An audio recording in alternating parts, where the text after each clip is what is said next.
कि मुंबई का हर बच्चा जो नगर पालिका की स्कूल में जाता है, जो म्युनिसिपल स्कूल में जाता है, वो सूर्य नमस्कार करेगा, वो योगा करेगा। तो कल आपने मेरा इंटरव्यू पढ़ा कि अगर तुम हिंदू और मुसलमानों को बेवकूफ बनाते हो और कहते हो कि हम योगा करवाना चाह रहे हैं, हम सेहत का ख्याल रख रहे हैं, तो मैंने कहा कि 2006 में योगा गुरु रामदेव, वो जिसकी एक आंख ऐसी है, तो रामदेव ने 2006 में क्या कहा था? जलगांव के एक कॉलेज में मुसलमानों को यह कहा था कि जो मुसलमान 5 वक्त की नमाज पढ़ता है उसको ऐसे आड़े टेढ़े हरकत करने की जरूरत नहीं है। तो मैंने कल के इंटरव्यू में कहा कि अगर योगा ही करवाना है और बच्चों को वर्जिश ही करवाना है तो मस्जिद में आते, स्कूल में आते से ही 2 रकात उनको नमाज पढ़ने लगा। नहीं समझा? क्या पढ़ने लगा? 2 रकात नमाज, उसमें ये भी है, ये भी है, ये भी है, रुकू भी है, सजदा भी है। जरा गौर करो, मेरे पास वक्त नहीं है वरना समझा था मेडिकल साइंस के एतबार से कि सजदे में जाता है तो क्या फायदा, रुकू में जाता है तो क्या फायदा, नाक पर हाथ रख के हाथ बांधता है तो क्या फायदा। तो अगर हमारे बच्चों की सेहत देखना है तो सूर्य नमस्कार के साथ साथ 2 रकात नमाज भी लागू कर दो। लेकिन मसला न नमाज का है न योगा का है, मसला है इन शरीरों को कि ये हिंदुस्तान का माहौल खराब करना चाहते हैं, क्योंकि विकास हुआ नहीं। विकास की माँ घूमते फिर रही माइक बोलूंगा मैं, उसको पीछे आगे भी नहीं पीछे भी नहीं। तो विकास की माँ घूमते फिर रही, विकास हुआ नहीं, तब विकास हुआ नहीं तो ये दंगे करवाना चाहते हैं, ये फसाद करवाना चाहते हैं, ये कत्ल करवाना चाहते हैं, ये आग लगवाना चाहते हैं। और इनकी पुरानी स्टाइल है कि कुछ काम नहीं हुआ तो दंगे करवाओ। मुझे याद है जमीर भाई, अमीन भाई, अकील भाई कि 2008 में जब दुनिया में फसाद हुआ, ये देवपुर के गलियों में मैं जमीयत उलमा की तरफ से खाना, राशन और जिंदगी की जरूरी सामान लेकर हम 3 दिन घूमे थे मैडम। 2008 में तो विकास हुआ नहीं, तरक्की हुई नहीं। अच्छा तरक्की क्या हुई देखो, सुनो सुनो, है ना, ये कह रहे थे अच्छे दिन आएंगे, सिर्फ इसके अकेले के अच्छे दिन आए। कभी प्लेन में बैठा नहीं था, उतर ही रहा नाम भाई। बचपन में अच्छा उन्होंने बोले भी, उनका एक इंटरव्यू मैंने सुना, बचपन में मैंने सपना देखा था कि प्लेन में घूम रहा हूँ। वो अभी आप खुद को प्लेन में दिखा तो सिर्फ इसके अच्छे दिन आए, चड्डी वाले के अच्छे दिन आए, चड्डी वाले पैंट पे आ गए, अच्छे दिन आए।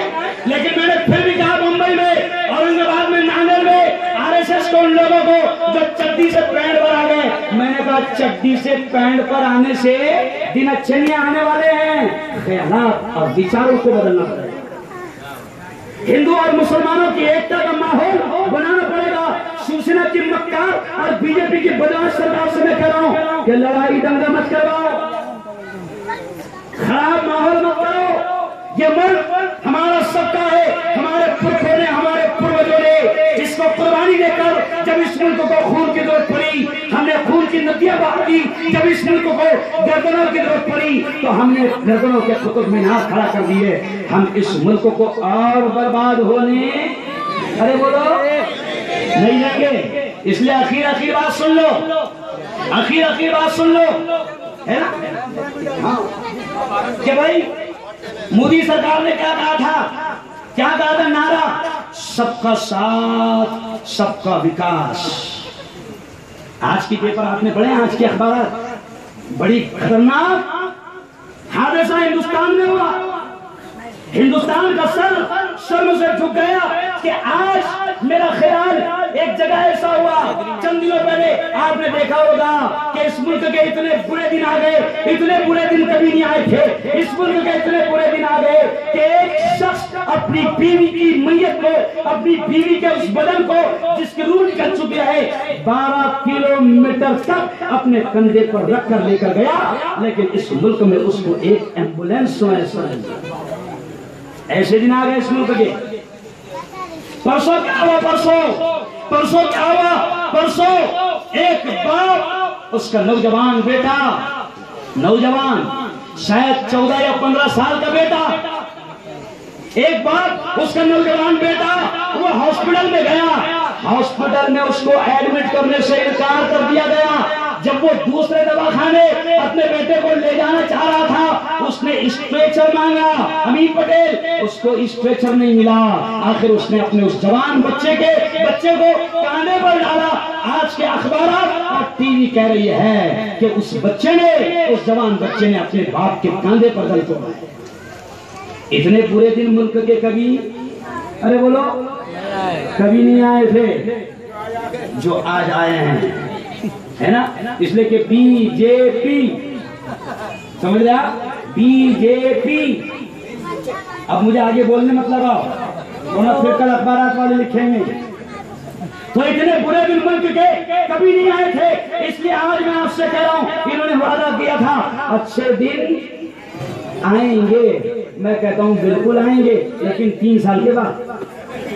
कब आएंगे? ये 3 साल में तो कभी अच्छे दिन आने वाले नहीं है। और इन्होंने इतने पूरे दिन लाया कि अब तो हिंदू भाई, सिंधी भाई, जितने बिजनेसमैन मार्केट में बैठे हैं, वो सब खुद कह रहे हैं, मुफ्ती साहब हमने विकास विकास विकास विकास का भूत ऐसे सवार हो गया था कि हमने इस जालिम को, कातिल को बिठाया। अब 3 साल के बाद 25 साल की बीजेपी की छुट्टी है ना। 3 साल के बाद अपने अच्छे दिन आएंगे और 20-25 साल तक के बीजेपी के बुरे दिन आएंगे। कौन इंशाल्लाह?